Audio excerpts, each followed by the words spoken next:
Try not to keep you too long.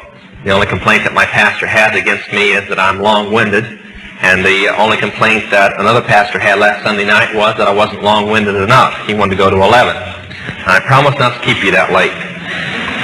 But anyway, I don't fool around, so I'll just start right out. I can only make you one promise that what I've got to say is the truth. It won't seem that way to some of you. It'll just seem that I'm either crazy or I'm the biggest liar and storyteller in the world. That's what our televisions have done to us. They've gotten us to a plane of mind that we do not realize the real world around us. When I talk in many youth rallies, many of the Christian schools, I start right out by tearing their television and rock idols down by personal experiences that I've had with them in the occult world. And then from there we try to build them up with real heroes, the number one being Jesus Christ. But I come from a family where I grew up having my own heroes. My number one hero was my great, somewhere way back there, grandfather named Francis Collins. Francis Collins owned the first ship that Puritans landed in here. It just so happened that 50% of the people on board were also witchcraft people fleeing from Scotland. And they were called the Collinses. They were all his family, and that's how all witchcraft came to the United States. So when I grew up, I was being trained how great my family was, that it was the second most important family in the Illuminati in the occult world, and that someday I'd be very important and so on. So I had my own heroes. And television didn't help much. The reason I'm so down on television is I grew up around the television world, on the insides of it.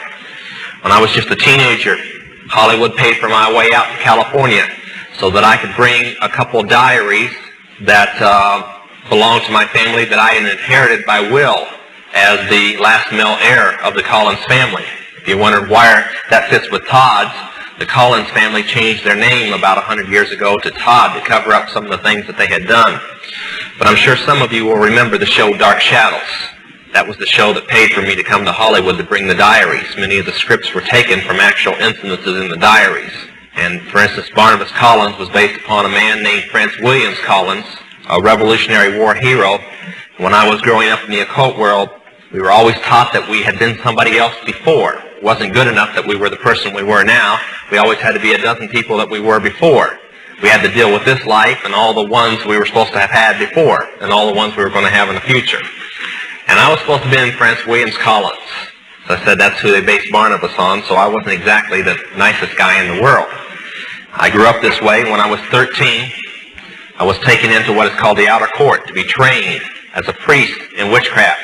That had been like your pastor who just stepped off, or better yet, more like the youth director or something.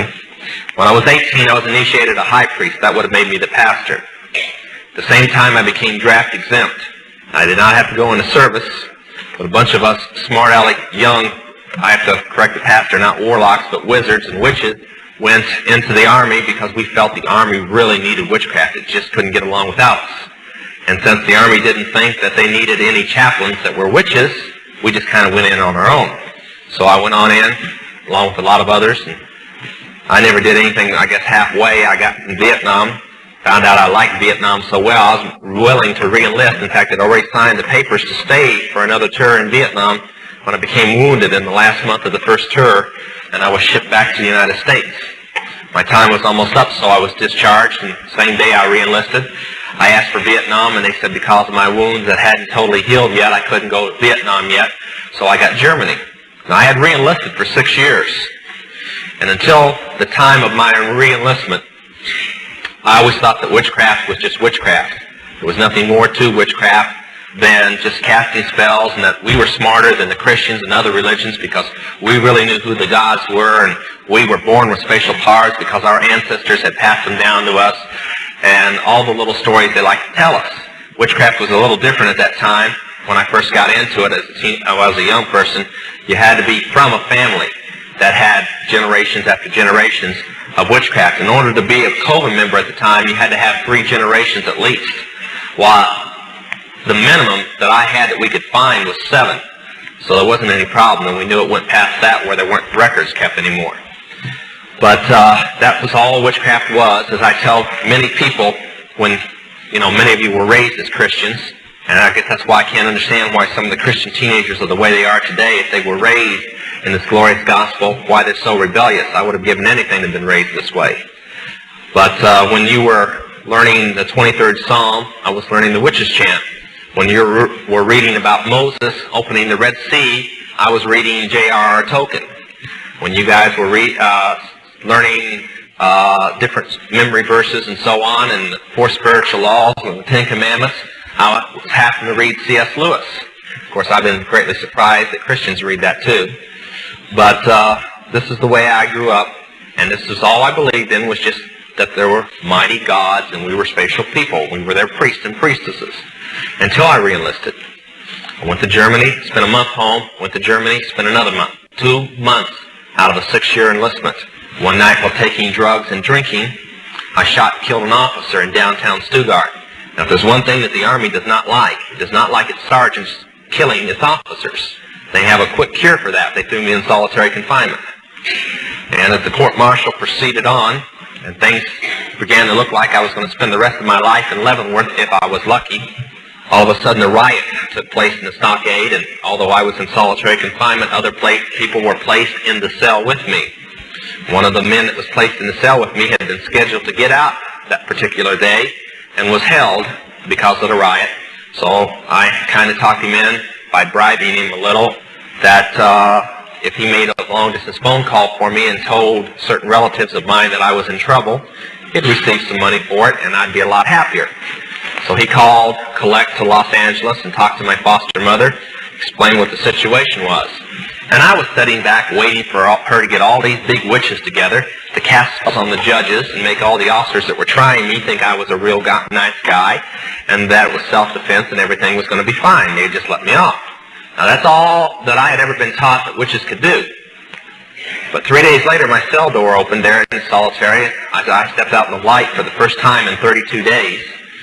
I heard some very strange words. You are honorably discharged from the United States Army. And the man that was saying them was a senator by the name of William Saxby. He had a congressman with him named Wiley and about 3 or 4 generals, and they were handing me an honorable discharge. And on the discharge papers, it didn't say I was bad, didn't say that I had been in jail, didn't say anything. It gave me all my time and rank, security clearances that I had in my possession, and didn't explain why I still had over 5 years to go in the United States Army. It just discharged me honorably. So I took it and didn't want to argue with him and left and went back to the States and arrived at my home in Columbus, Ohio. I asked my real mother, I have 2 mothers, foster mother and a real mother. I said, what type of spell is so good that it makes senators and generals do what you want? And it's a really good spell. I'd like to learn it. She just looked at me and said, you just don't understand, do you? She said, we didn't cast a spell on them. They're with us. I said, oh, far out. Senators that are witches. She says, no, they just belong to us. And I didn't understand what she was saying. And I said, well, what am I supposed to do now? You know, I'd like to take my old coat and back over and so on. So she handed me an envelope. I'd been waiting there. She'd explained that there was one there and one in Los Angeles. They didn't quite know where I was going to show up. I opened the envelope. Very intriguing thing. $2,000 in $100 bills. A lot of money. Also was a one-way plane ticket to New York City. I said, well, what's this for? She said, well, you make a reservation, you get on the next plane, you get out of here and you get to New York City and they'll meet you at the airport. I said, well, who are they? And where did this money come from? She says, you get there and they'll tell you and you'll know who's supposed to meet you when you get there. Now, witches are very curious people. That's why when we do some of the most demonic rites imaginable and our hair would stand on end and almost turn snow white overnight from all the spooky things, we couldn't wait to get back in there. We were always curious what was going to happen the next. I think that's why some of the people get on roller coasters and like to be scared to death.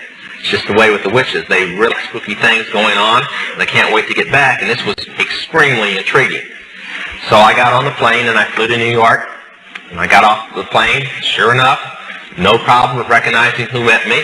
I'd read his books for years. In fact, he's the man who first created Christian witchcraft. His name was Dr. Raymond Buckland, head of the anthropology department, Columbia University. At that time, he isn't now. Graduate of Oxford University, Rhodes Scholar, handpicked by the Rothschilds to lead the Illuminati for him. So I arrived, and he took me to his house, and the next few months, he carefully rearranged all my ideas for me. He told me that all the things that I had learned about witchcraft were just stories that we told the lower people. And where I thought there was only 3 levels and I was as high and as powerful as a witch could go, he assured me there were 3 more. I guess I should have backed off then, figured if I was lied to the first time, maybe I'd be lied to the second time. But as I said, witches have an incurable curiosity. They've got to find out everything. So I let him train me, and he explained to me that since I was a male Collins, I was in the Collins family, that I had a position to take.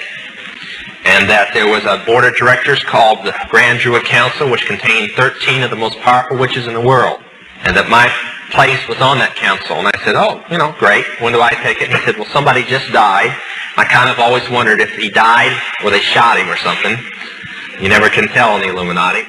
But he sent me to Los Angeles. I studied for 6 more months with my foster mother, holding kind of a temporary rank on this council, and then taking up to Colorado Springs and initiated.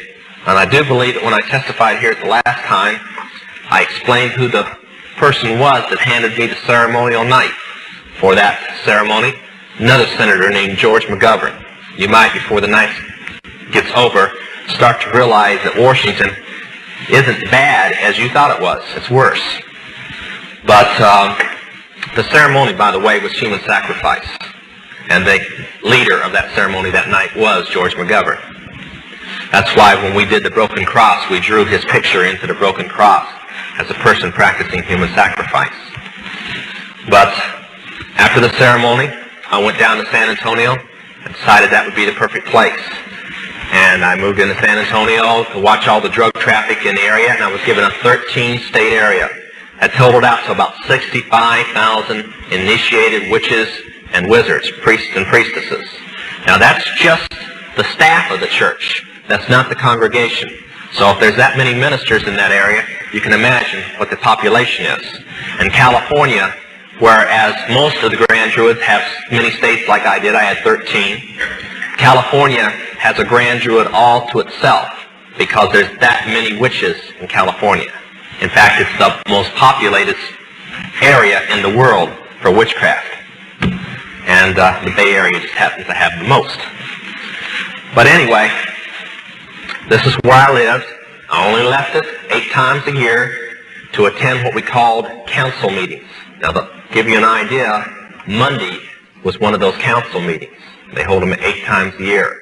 May 1st, they held a council meeting, and from our information, they held it in San Francisco. So you were kind of close to it this time. Things went along fine. I enjoyed the money, par. I always thought they were kind of weird because they kept talking about controlling the world. And I thought, let's stay back with witchcraft, this world government thing, they're a little weird. Witches are never going to control the world. And finally, on August the 1st, 1972, things changed. Courier from the London Embassy, a member of our United States State Department, arrived with a courier document pouch sealed with the crest of the State Department, brought it through customs unopened, nobody could touch it, brought it in to San Antonio, and I was hosting the meeting this time. And it was on Latimus, August the 1st. The man came in, laid the pouch down in the temple room up in the casino building, walked out, and left it. He wasn't to know what was in it.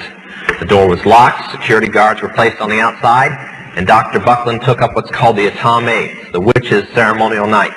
He slid open the seal, unlocked everything, and took out 6 letters. We'd seen letters like this before, no big deal. They had the crest of the Illuminati, which is on the back of your $1 bill, so you can look at it later. On them, sealed in wax, red wax. The only problem was that the first 4 were standard business. They only contained checks, bribe checks and so on. Usually bribe checks start at about $500,000 to give you kind of an idea and work up into the millions. But then they've got almost all the money in the world. Why should they worry? You spend a $5 bill and you panic. For what a $5 bill feels like to you, $1 million feels like to them. So believe me, they've got the financial strength to do it. The 5th one was totally different. It's very thick, about 30 pages, and it was handwritten. Now, according to the laws of witchcraft, if anything is religious, it must be written in a special ink with a dip pen, and the person who's writing it own handwriting. Nobody, you don't dictate it. It doesn't get typed up. Nobody writes it for you. Now, in the Illuminati, the Rothschilds are not humans. They're not just the richest family in the world. They are gods in human bodies. more or less the counterfeit of what Jesus Christ was when he was on the earth. They're the sons and daughters of Lucifer in human body, and his wife and so on. So that this council that I was on is the private priesthood of those gods. And when those gods talk, the priests listen and the priestesses listen, then they tell political people.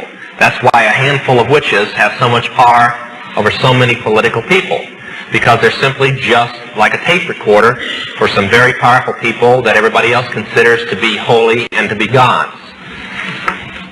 So we opened this one in Philip Rothschild's handwriting, and it would have been the same to, well, it was like, the gods sent their own private message. So we opened it up. Dr. Buckland started reading it. It's a chart. A friend of mine, Dr. Tom Berry, has placed that chart in a 30-page book, and we're proofing it now, and Dr. Stuart Crane is going to publish it, and we hope to have it in Christians' hands in about 3 months. It's a step-by-step plan beginning in 1973, at the first of the year, to the end of 1980, to take over the world by taking over the United States. Now, before you think that that's impossible, I've watched the news over the past 5.5 years, and they're not only on schedule, they're a year ahead of schedule. And when I told people this 5 years ago, they thought I was crazy, like a lot of people think now.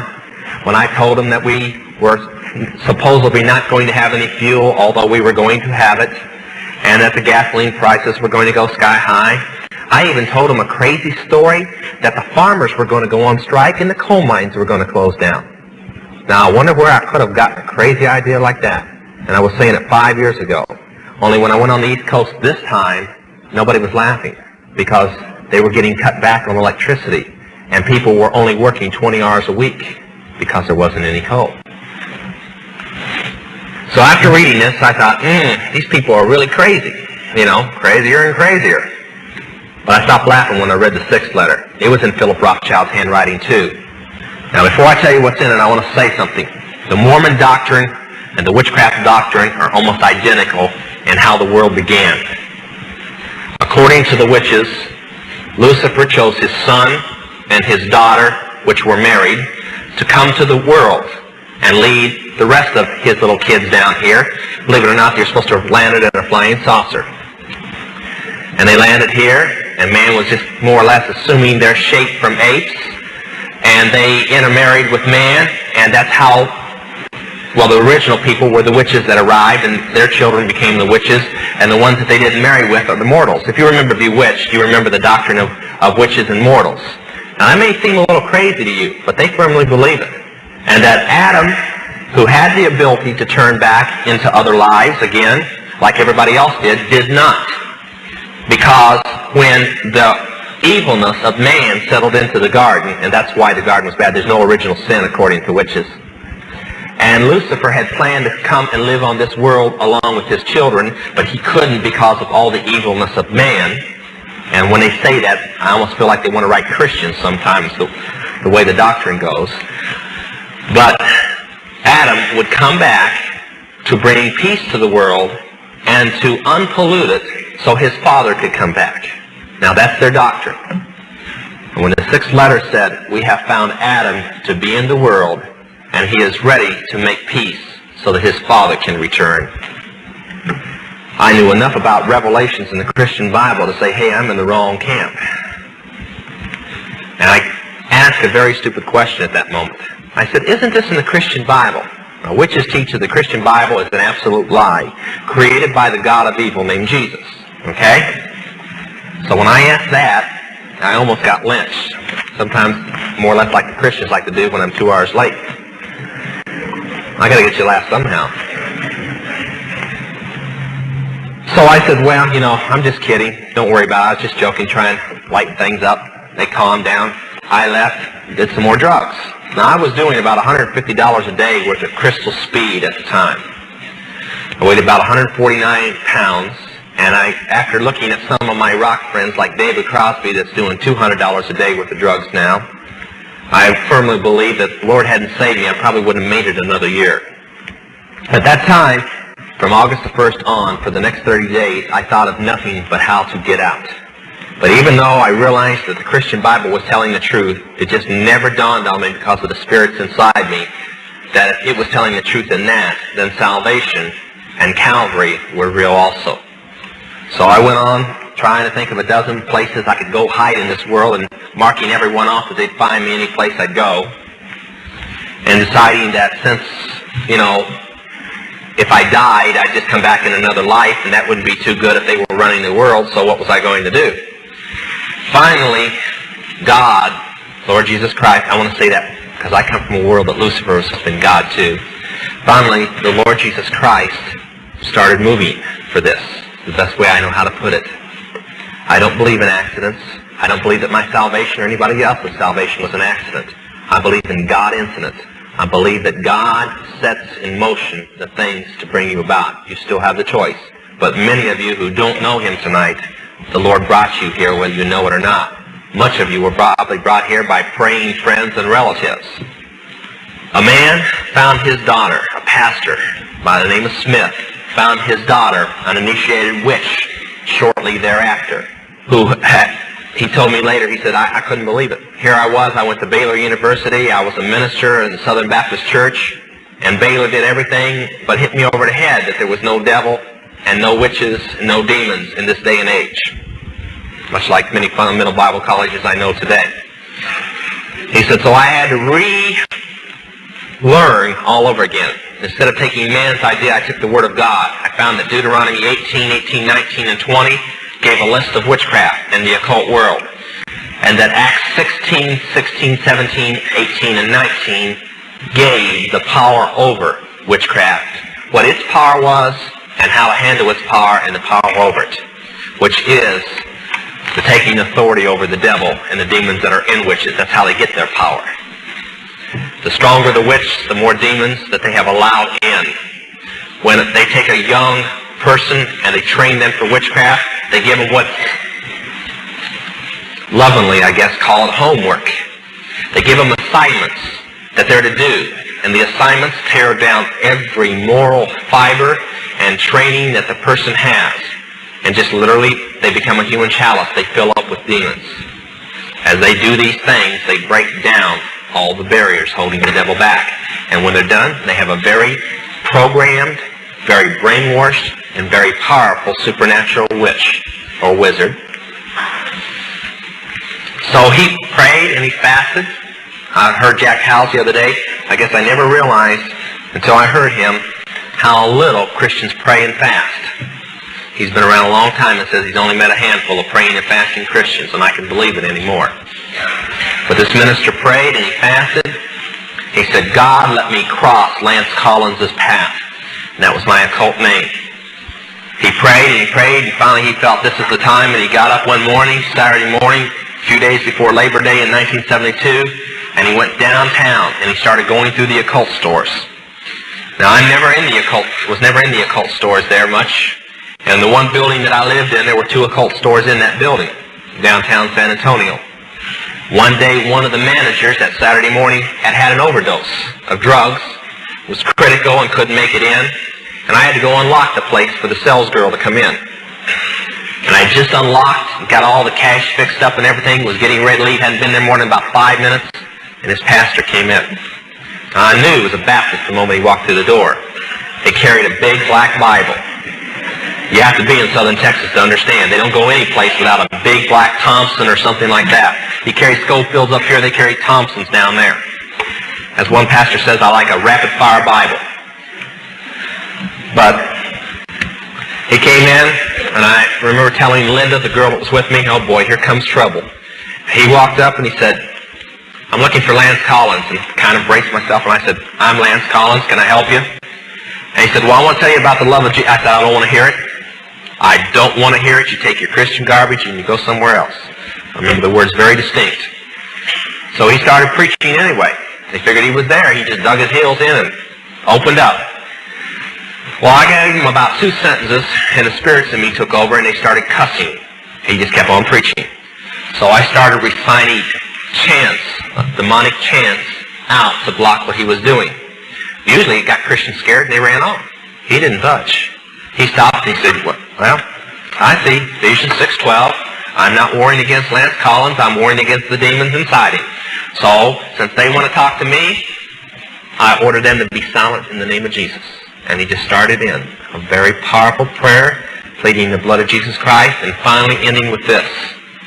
He says, I order, in the name of Jesus, the devil to stop giving you any power of witchcraft, and to stop giving you any of his benefits, and took one look at me and saw that I was on drugs and said, and stop giving you drugs. Now, parents, listen to me. If your kids are on drugs and you've got a problem, stop preaching to them. Just order the demon inside them and the devil to stop supplying them the drugs. You'd be surprised, we've done it, how fast the pushers and dealers they're getting their drugs from get busted all of a sudden. Try it. It works. And when he was done, he says, now I'm going to pray and fast for you, Lance, until you get saved. And I don't know why I said it. I just, you're crazy. Get out of here. Don't do that. Don't do that. I remember I've told dozens of witches, I'm going to pray and fast till you get saved. Don't do that. One thing a demon does not like is prayer and fasting. He turned around. He walked off. One thing that had intrigued me, I kept trying to convince myself that I had shut up to listen to him because he was so weird. But what it was simply he had taken authority over the demons, and I had shut up, and I had heard the whole thing. I went on upstairs, very shaken and not knowing why, very sick and not knowing why. I'd never felt like this in my life. I'd never come up against a Christian like this. Usually I said, I'm a witch, and they couldn't wait to find the nearest bomb shelter or crawl under the bed or get the straitjacket out. Well, something about my eyes back then, they never questioned when I said I was a witch. They just took off running. So I went upstairs, took out my drugs, my needle, did a fix. No problem. I had sent all the rest of my drugs out that night, big shipments that we had stored around the area, to other states because we had a huge shipment coming in that night. I said, boy, this will teach that dumb preacher. I ought to go over and drop off a kilo of it on his door just to teach him that the devil doesn't exist and I don't get my drugs from the devil and he can't stop me from getting drugs. Besides, there's nothing wrong with drugs. I'm just literally dying, eating away from them. There's nothing wrong with drugs. This is how the young people are today. Their friends are overdosing. I've talked with people, 14 and 15. I said, how many friends do you lose every year? Oh, 10, 20. They overdose on angel dust or something, killer weed, different things. But there's nothing wrong with drugs.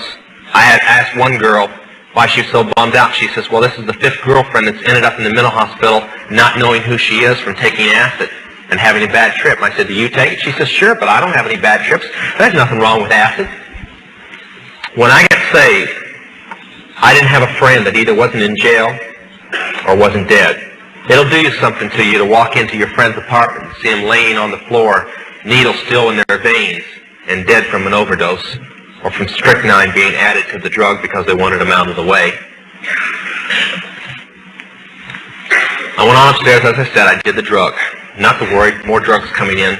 Except midnight, my phone rang, and I was still speeding. I hardly ever slept, hardly ever ate. Answered the phone, and I said, yeah, what's going on? Private number, I knew it had to be somebody that knew it. And they told me a story that I didn't like too well. We had paid off the Border Patrol. Everything was taken care of, standard run of drugs. Except that night, the ATF had heard that some illegal aliens were coming across the border. They called all the Border Patrol over, from the regular stations, and it put on reserve units. And a guy that was so spaced out, he had sampled a little of pure speed. There was 3 huge cartons about this big, close to $1 million worth of speed, in the back of the car, just sitting on the back seat with the lid off where everybody could see it. He wasn't worried. Drove up to the thing, and the guy wheels out a gun and says, you're under arrest. It's all over in a matter of moments. I'm sure he never even realized what happened. It was all because a preacher took authority over the devil. When I got that call, come flooding back. This guy's weird. Here he is stopping my drugs. And I said, no, that's just an accident. But it never had happened before. So I realized after, calming down about the situation that I was going to be going through withdrawal pretty soon. So I made some local calls. Nobody had anything. Most people around there were on heroin and not speed. So I made some out-of-state calls and finally found in the state of Ohio some of the drugs that we had sent on had arrived and that they would get them down there, but it'd be like Tuesday morning because of legal police actions they were having up there.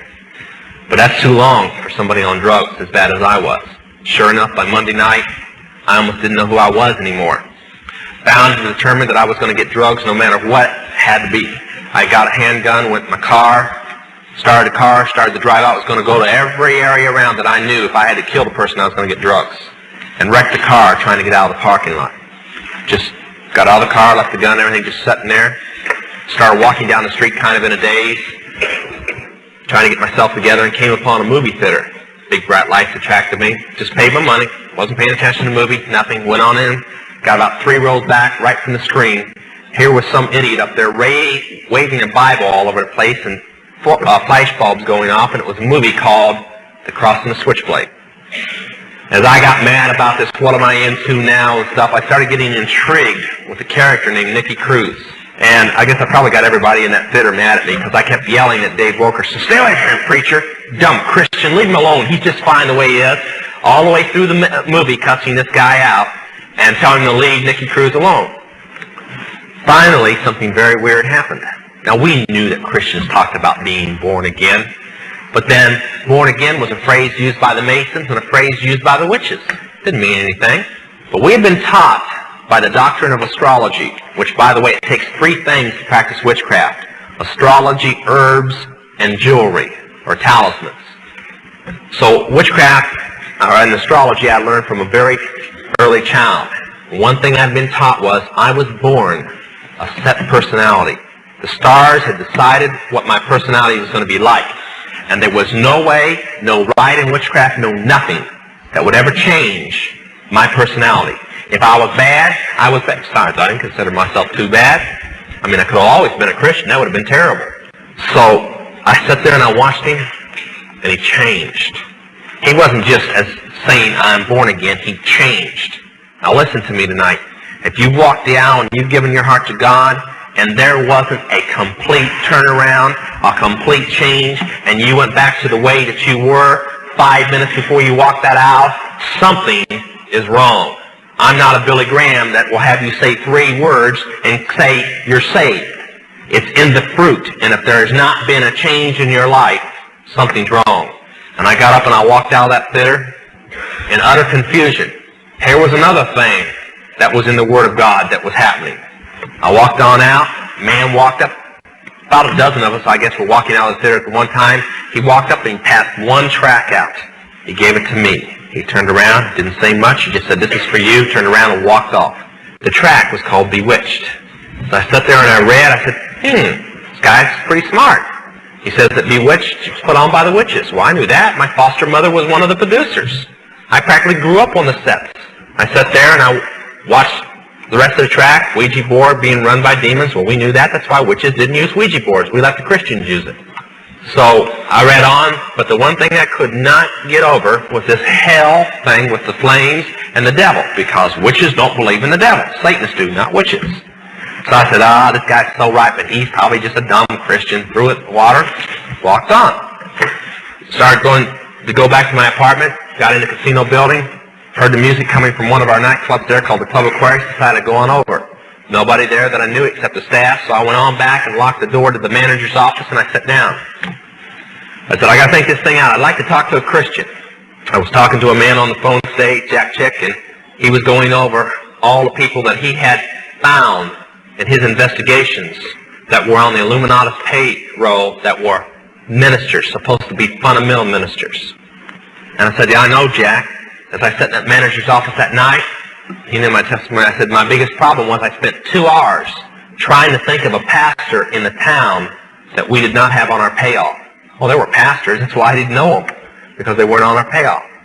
And finally, I remembered that just the night before, one of our witches, which was a prostitute in the area, in downtown San Antonio, had come in screaming in the Club Aquarius, and I wasn't in the mood to hear any screaming, particularly from her at the moment, going through withdrawal.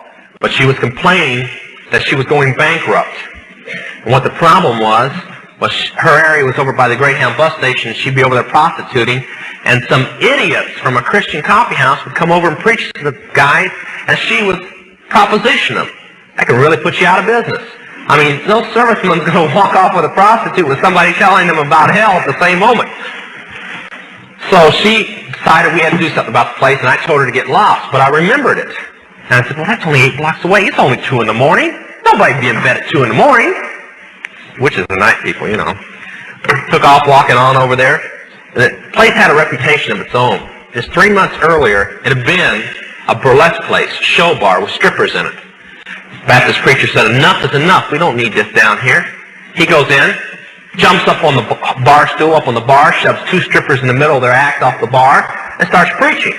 15 minutes later, the two strippers have pulled the curtains down off the wall, wrapped them around them, kneeling down at the bar, giving their heart to the Lord. They're still Christians this day, by the way. I know them.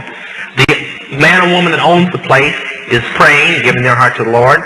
3 members of the 4-piece band are, 2 of the 3 bartenders, and about 15 of the customers. That's a quick revival. I'd like to have that quick. So I went on over there. Now, they had turned the deed to this place when they got saved. This is what I mean about a change in your life. They could have rented the building out. They took the deed, and they gave it to one of the Baptist churches in the area and said, do what you want with it.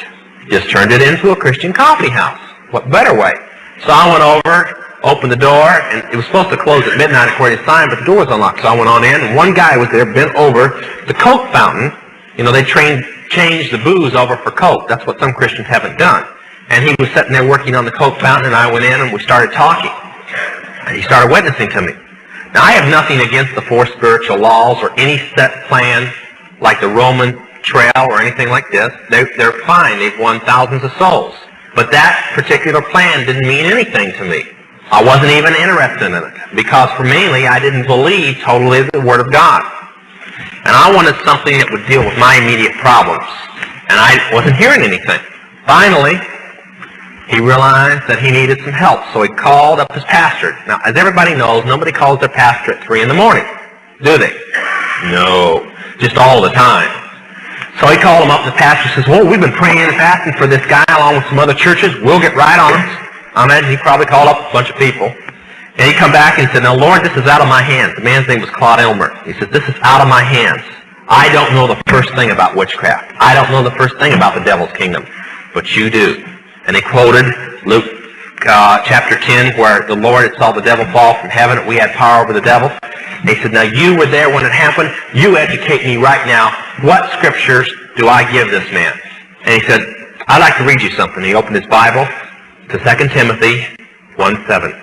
It is the best scripture in the world to witness to anybody in the occult. Because when you're in the occult, there's one thing that you do not have. You do not have a mind without fear. 24 hours a day. You live in a nightmare world, and you try to convince yourself by brainwashing yourself that you're not unhappy. And he sat there and he said, God can remake your mind and take away the fear. When he said, take away the fear, I said, let's get with this thing right now. And he started praying with me, and he led me in a prayer of salvation. And I remember when I closed, I said, Lord, I want your forgiveness. I want to miss hell. I believe in it now. But I want you to take this fear out of my life. And I was sitting there shaking, scared to death somebody's going to walk through the door anytime and see me in this place and report me. I said, Lord, take the fear away. And when I got up out of there, I didn't have any fear. In fact, I walked back, went right on in my apartment, sat down, took a Bible with me. And when I went down the next day, I was reading the Bible walking into the occult store. The fear was so far gone, I almost got myself killed. When God does it, he does it right. And we've been trying to minister to people in the occult for a long time. We've really been spinning our wheels for 5.5 years. We've gotten about 500 people saved. About 50 of them have been killed. When I was here last, we've been in prayer for 2 weeks about a new idea that we felt would work. And that was a retreat for the occult to go to. This Monday, on their New Year's Day, couldn't have been arranged better. We didn't do it on purpose, but it was perfect. While their grand jurors were meeting, our rehab center opened. First candidate is already in it. Right now, coming from Maryland, is a girl that's the second most powerful person that had ever left the Illuminati. Philip Rothschild's own girlfriend, teenage girlfriend, left of the occult from the 11th richest family. Found out about the house going to be opened before our plan to release the news through Chick publication tracts and the phone numbers to go with it ever came out. They're not even off the press yet, and the occult world already knows and is calling hotline numbers that aren't even published yet. They somehow found the numbers. Another girl was saved 2 days ago. I don't even know who she is. I'm holding my breath because she knows me. Jack Chick got a call today. So the girl walked into a Christian bookstore and says, I hear John Todd's still alive. The guy said, yes. He's been alive for 5.5 years, and he said, yes, well, if he can be alive for 5.5 years, I can be alive for 5.5 years. I want to become a Christian and get out. Now that is sweeping. That type of news is sweeping. You may not understand what that means, but if you were in East Berlin trying to get to West Berlin and there was a wall of death between you, you'd know what it means. If they tore that Berlin Wall down, you can imagine the East Berliners, how many would be flooding to West Berlin. Well, that wall of fear and death that the Illuminati has so strongly built up has just been shattered. We have done in the last month things on purpose that they have promised the occult world would never happen. Isaac Bonowitz, the Rothschild's own enforcer and one of those 13 top witches, lives in Frisco. He promised that the #1 witchcraft city in the United States, I would never preach in, San Francisco. We preached there 2 Sundays ago. He's got a lot of explaining to do. And the word is getting around. We need your prayers. There's a revival breaking open in the occult world now. They have gotten the word. There's a way out. I'm just going to have to start praying for 3 or 4 more buildings. Because if this carload gets here, we're not going to have much more room. We got a 4-bedroom house. It can fill up pretty quick with a bunch of witches in it. So, by the way, we need your prayers just for that. You've never been in a situation till you have about 15 witches all around you at one time, all with different problems. My poor wife, she couldn't come with me tonight because she's setting up trying to get this one girl through it right now. So we do need your prayers. I want to thank the people who did take envelopes and send them. I think something like 500 envelopes were taken that night and we received them. But those 10 helped get that house open. And I want to thank the people who sent them. But I'm asking your prayers. We need your prayers. Now, if the pastor comes up, I want to say a couple words. You may not be in witchcraft. You may not think that this message has anything to do with you, but you're missing the whole point. I was in a world where it was impossible to become a Christian, and Jesus made me one. I was by one of the girls that I used to live with when I was in the occult world. Recently, she was at a very important witchcraft meeting that we happened to find out about, and I pulled into the parking lot for a few minutes to see who was there. And she walked by the car and had a couple Christian brothers with me. She looked in the car and just smiled, kept on walking. Never recognized me. That's the difference between the way I am now and the way I was then. When the Lord changes you, He totally changes you. Now, we give our testimony for several reasons, to show that no matter what, whether you were raised a Christian and you know all your life, or you were raised in a worse frame of life, it's still the same miracle. God still saves you just the same. Sometimes I think it's harder to get the PKs and the Christian kids saved than it is the witches. But at the same time, we try to flag you down from going the same direction we went, with drugs. You'll never know the feeling to lose so many friends that should be with you today and so many loved ones because of drugs that we kept convincing ourselves was all right. This isn't some preacher getting up here and telling you that's never been in it. I wished I had a half hour to talk about the worst thing that the occult world ever planned out and carried out. That's called rock music. But I'm going to say 2 quick things. Parents, the rock music does not belong to you, your kids. If your kids are in your home, it belongs to you and you're answerable for it. And if you want to believe they're garbage, that it's all right, and you want to forget things like Kiss saying that their real name is Kings in Satanic Service, and that rock music is actually satanic spells being cast and being planned by the Satanist Church, and that's a direct quote, then you go right on ahead. Right now, one of the Manson family girls is in trial, and she said the #1 thing that the occult world used to brainwash them was Beatle music and rock music. If you want to leave it in your home, I won't go into details why you can't, but if you want to leave it in your home and all the demons that it attracts, fine. If you want your kids to buffalo you, that it's all right. But I recommend you go home today, get a cardboard box, and break the records and burn those covers and get it out of your home. And you'd be surprised at how fast your kids come around after they finish throwing their 2-year-old tantrum. But I wish that I had the time more on rock music, but believe me, it is the work carefully planned out in the occult world. We spent $8 million to produce Jesus rock music and pay the man who started it, named Chuck Smith, just because Christians were destroying rock music and we were afraid that it would be banned from the Christian church. So we carefully put it in the form of Christian rock music. So if they would spend $8 million to keep rock music in your hands, then the hardcore rock must be even worse. And it is. I'm going to... Okay, Pastor. I don't mind. I drove all day so I could say these things. I I was the manager of Zodiac Productions, which Zodiac Productions' name's been changed since then. I'm not even sure what they call it now, but it's the largest music conglomerate in the world. It owns RCA Records, Columbia Records, Motown Records, owns almost all the concert booking agencies in the United States. And that's not even the name of the company that owns it. The name of the company that owns it is Brenner Enterprises, and Brenner Enterprises is owned by Chase Manhattan. Chase Manhattan's owned by Standard Oil, and Standard Oil is owned by the Lords of London. You can track it on back. You kind of get the idea after a while. But I was the managing president of Zodiac Productions. It's one of my jobs as being one of these 13 people. Thus, I got to know many of the people who produce music and sing the music and play the music that you play. Recently, one of the top people in rock music from the group, can't think of the name of the group now, it's one of the top rock groups still in existence that's been around a long time, was just saved. And he told how when they'd play in their concerts, they would control, through witchcraft spells in their mind, the people to do different things in the audience. And that they'd work the audience up not with their music, but with their mind and their music combination. Now, one of the closest friends that I got during that time that I obtained was a man named David Crosby. Crosby, Still, Nash and Young. I saw David the day before Christmas last year, talked with him. I got him away from this witch that he had with him. He told her to go shopping. We were in West Hollywood, and I was witnessing around to people I knew. We went off in this store, and we started talking. I said, David, I'd like to ask you a couple questions. I said, I already know the answers, but I've been gone for 5 years. I'd like to know if certain things are still the way they were when I left. I said, now I'll have to explain some of this when I'm done, because you're not going to understand it all unless you know something about music.